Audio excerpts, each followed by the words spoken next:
Coucou les amis, j'espère que vous allez bien. Je suis très excitée à l'idée de faire cette vidéo parce que ça veut dire que le soleil de la liberté reviendra sur ma vie. Ça veut dire que je vais retrouver ce feu en moi, ça veut dire plein de belles choses.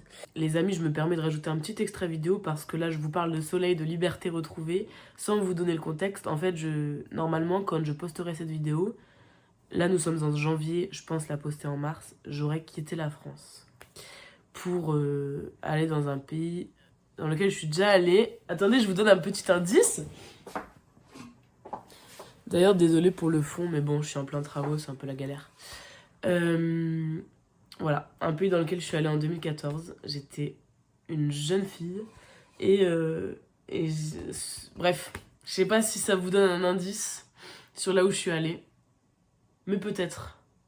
Et donc oui, dans cette vidéo, je vais vous expliquer toutes les raisons pour lesquelles j'ai besoin de quitter la France pour un certain moment, pourquoi je me sens plus trop à ma place ici. Et voilà, je vous laisse regarder la vidéo. Et surtout, n'hésitez pas à me partager votre ressenti à vous. Est-ce que vous me rejoignez ou pas du tout? Je serais vraiment, vraiment curieuse de le savoir. Mais pour ça, il faut que je vous explique. Attendez, parce que j'ai un peu de mal à mettre ma créole. Voilà. Mais pour ça, il faut qu'on revienne un peu au commencement. Je m'appelle Constance, j'ai 24 ans. Et je suis en train de finir mon Master 2 en solidarité internationale et transition durable. C'était le challenge que je m'étais lancé parce que j'aurai peut-être l'occasion de vous le raconter, mais j'ai pris déjà quelques années de césure. J'ai pas mal voyagé et en fait, j'aurais pu très vite tout lâcher, le système scolaire et tout. Mais au fond, j'aimais ça et je suis revenue à chaque fois à Paris pour étudier. Et revenir à Paris, pour moi, c'était loin, loin, loin d'être évident parce que là où beaucoup de gens aiment énormément cette ville, moi, elle est pour beaucoup, source de tristesse et de colère, cette ville. Enfin, pas que, mais beaucoup. Et en fait, je voulais vous parler. Je parle de cette ville, mais aussi de la région parisienne en général, parce que moi, j'habite pas dans Paris même, mais je fais mes études à Paris. J'habite en région parisienne, je travaille en région parisienne, mes amis habitent en région, etc. Mais globalement, le discours que je vais tenir là face à vous, il concerne pas la France entière, mais vraiment plutôt cette région. Donc c'est parti, parlons-en. Le sujet que je voulais aborder aujourd'hui, et ce pourquoi j'ai vraiment besoin de m'exprimer, ça fait très longtemps que j'écris dessus, mais j'en parle souvent à mes amis, à ma famille, mais j'avais envie, mais je me sens globalement seule, parce que je me sens déracinée. Depuis des années, ça fait depuis le lycée, je me sens plus à ma place au sein de cette société. Je me sens une étrangère dans mon propre pays. Je me sens plus en adéquation avec la manière dont les gens se saluent, la manière dont les gens se parlent, les idées, la manière d'être, la manière d'exister dans ce pays. J'ai de plus en plus de mal. Et justement, là j'ai dit dans ce pays, mais je me focus sur la région parisienne. J'ai habité à Montpellier, dans le sud de la France, j'ai beaucoup, beaucoup aimé. Et ça n'avait rien à voir. Mais voilà, j'ai beaucoup de mal avec cette région aussi pour le climat météorologique qui est une catastrophe ces dernières années. Pardon, je suis malade. Voilà, et typiquement, ça fait 3 fois que je suis malade en 3 mois. Enfin, ça ne va pas. Voilà, ça ne va pas, ça me met dans un sale état. Je commence à ruminer des pensées négatives. Je suis de plus en plus dans la critique des gens parce que j'ai vraiment du mal à supporter les Parisiens. Pour autant, je fais des rencontres très belles et pour autant, je les trouve insupportables. Ils ont pas le temps, ils sont mal polis. C'est vrai, il faut... Là, j'extrapole, mais je n'en peux plus actuellement. Et donc, quand je vous disais que je me sens déracinée, en fait, c'est vrai et faux parce que j'ai pas vraiment le droit, j'ai pas vraiment la légitimité de me sentir déracinée, tout simplement parce que je ne l'ai pas été. Être déraciné, c'est être arraché à sa terre, arraché de sa propre terre pour être envoyé ailleurs. Ça peut être le cas pour quelqu'un un migrant une personne qui est partie de son pays, de gré ou de force, hein, pour aller ailleurs. En l'occurrence, moi, la France, c'est mon pays d'origine, le pays de mes ancêtres, le pays dans lequel j'ai grandi, le pays dans lequel je suis née, etc. Donc finalement, j'aurais dû me sentir à ma place ici. J'aurais dû me sentir bien dans mes baskets dans ce pays. Et en fait, Dieu en est témoin, je me sens tellement étrangère ici. Je me sens tellement pas en adéquation avec les gens. Je me sens loin de leur réalité. Et donc, comme je vous l'ai dit, je sais plus, ce sentiment-là, il date du lycée, où j'ai une sorte de prise de conscience, où je me suis dit, mais je ne suis pas à ma place. Et puis, je suis partie, un de mes premiers voyages solo, c'était en Palestine. Je suis partie faire de l'humanitaire là-bas.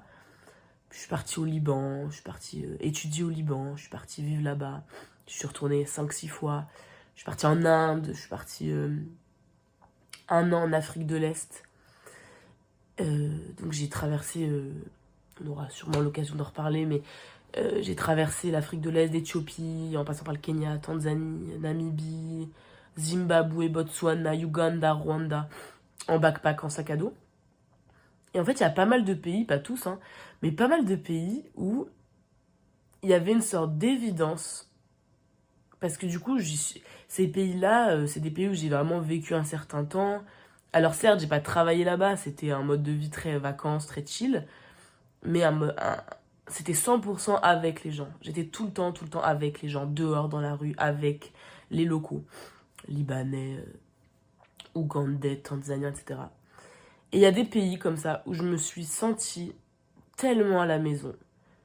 Un sentiment que j'espère vous avez connu quelque part.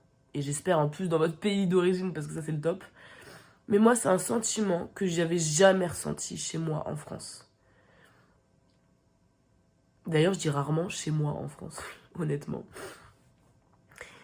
Parce que je me sens pas chez moi dans ce pays. Je me sens pas chez moi. J'ai peut-être pas trouvé l'endroit. Hein. Je ne ferme pas toute possibilité. Je veux pas dire jamais je me sentirai à la maison ici, mais je me sens étrangère à mon propre pays.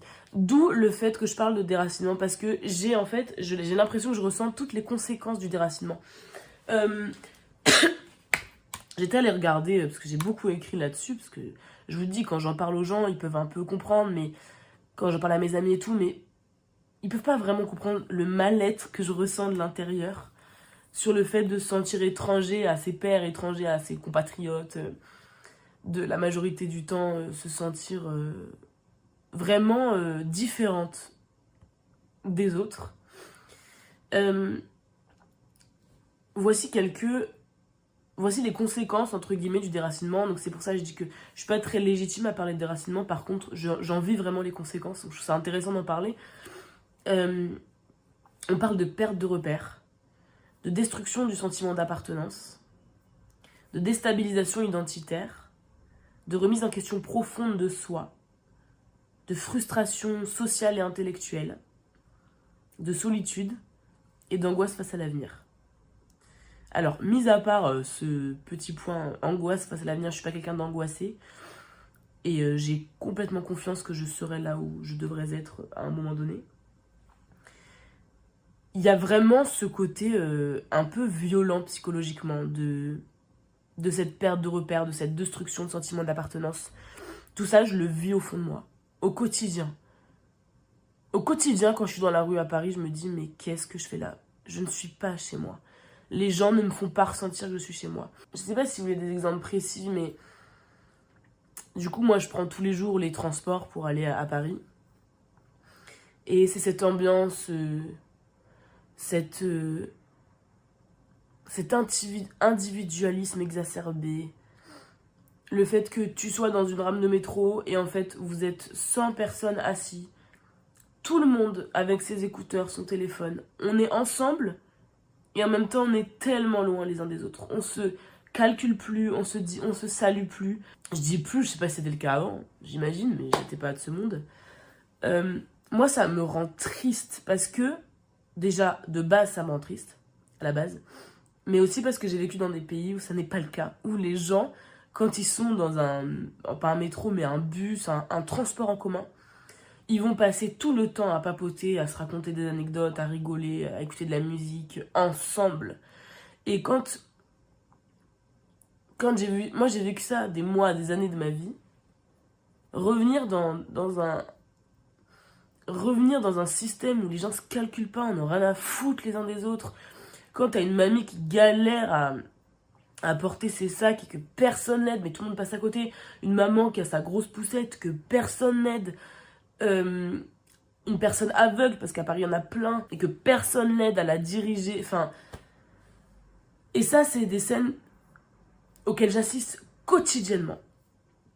Vraiment, vraiment quotidiennement. Et à chaque fois, je me dis, mais que Dieu me donne la patience. Parce que pour moi, c'est tellement naturel d'aller vers ces gens-là. C'est tellement naturel de sourire aux gens. Et moi, je vous dis ça, mais à Paris, je rencontre tout le temps des gens. Je fais très souvent des rencontres, mais je la provoque. Ça vient jamais des autres, très rarement. Je suis toujours la première qui va lancer un petit sourire, un petit bonjour. Et du coup, ça va s'enchaîner sur une belle rencontre, mais... et où je vais rencontrer des gens inspirants, etc. Je sais que ça existe à Paris, mais il faut toujours le provoquer. Et je suis épuisée de ça. Je suis épuisée de vivre dans une société où c'est pas naturel de papoter les uns les autres. Et qu'au contraire, c'est même bizarre si tu parles à quelqu'un que tu connais pas. En fait, ça, je déteste. Moi, je vois tellement les autres comme mes fratés, mes frères et sœurs, mes tontons, mes tatas, peu importe, que c'est hyper dur pour moi de vivre dans une société où les gens se considèrent inconnus, étrangers. Mais vraiment, c'est une souffrance. C'est une souffrance. Je comprends pas. Ça s'explique, je sais, dans une société moderne, etc. Je sais que ça s'explique, mais j'arrive pas à y adhérer et à y vivre en paix. Je peux pas vivre en paix dans cette société. J'y arrive pas, j'essaye, je peux pas. C'est contre ma nature. De plus, j'ai un caractère, un tempérament très très extraverti. Je suis quelqu'un de très jovial, j'aime trop parler à tout le monde facilement, genre... Et du coup, ici, je sais que je suis jugée chelou. Je sais que je suis jugée bizarre. Au premier abord, parce qu'après, une fois que les gens me parlent, ils voient que je suis quelqu'un de normal, juste j'ai le contact facile. Mais c'est pas évident. Moi, j'aspire vraiment à vivre dans une société où il est normal de parler à ses voisins, de les connaître. Ça me choquera toujours que la majorité, j'ai l'impression, des Français ne connaissent pas leurs voisins. Excusez-moi. Bref, vous avez compris plus ou moins mon mal-être au sein de cette société. Je suis revenue à chaque fois à Paris pour finir mes études et parce que, il faut le dire, la maman habite en région parisienne. Donc c'est clairement une question de pratique. C'est très pratique, financièrement surtout. Mais voilà, j'ai fait ce choix de venir à Paris étudier. Je pense que je le regrette pas, mais il y a toujours une période où je n'en peux plus. J'ai envie de... Je pourrais prendre un billet d'avion et partir tout de suite. Je suis en plein dans cette période-là. Ça devient très compliqué. Et en même temps, comme je vous l'ai dit, je vais partir normalement bientôt.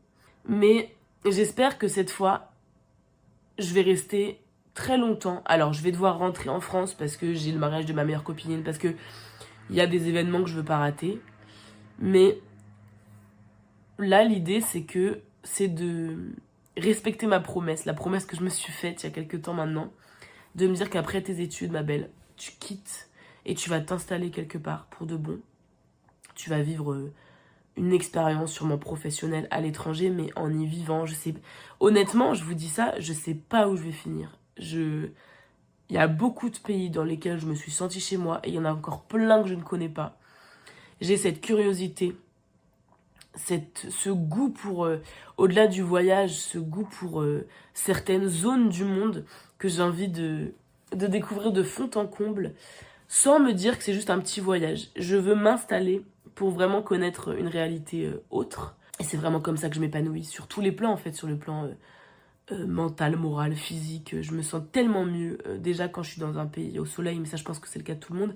Après moi j'aime particulièrement la chaleur. Moi, la chaleur, je pourrais vivre toute ma vie sous 35-40 degrés, vraiment sans problème. J'ai déjà vécu, ça ne me pose aucun problème. Et j'ai besoin de gens qui vivent encore en communauté. Je sais que pour connaître des gens, notamment qui viennent d'Afrique, qui sont venus en France. Ils en avaient un peu marre de cet aspect trop communautaire. Et c'est quelque chose que du coup ils aimaient bien en France, cet aspect un peu plus individualiste. Bien qu'à long terme, ils avaient un peu de mal à comprendre comment ça fonctionnait en France. Mais c'était quelque chose qui les fatiguait, notamment en Afrique. Moi, c'est quelque chose auquel j'aspire. Alors, je dis pas 100% communauté tout le temps, du matin au soir. Mais j'ai envie de vivre une expérience, de vivre ailleurs un certain moment, d'apprendre d'autres langues, de vivre dans un système qui est à l'opposé du mien, de celui dans lequel j'ai grandi et dans lequel je ne me sens pas à ma place. Je sais pas où je vais vivre demain, je sais pas comment je gagnerai ma vie, mais honnêtement, j'ai jamais eu besoin de savoir ce que j'allais faire le lendemain.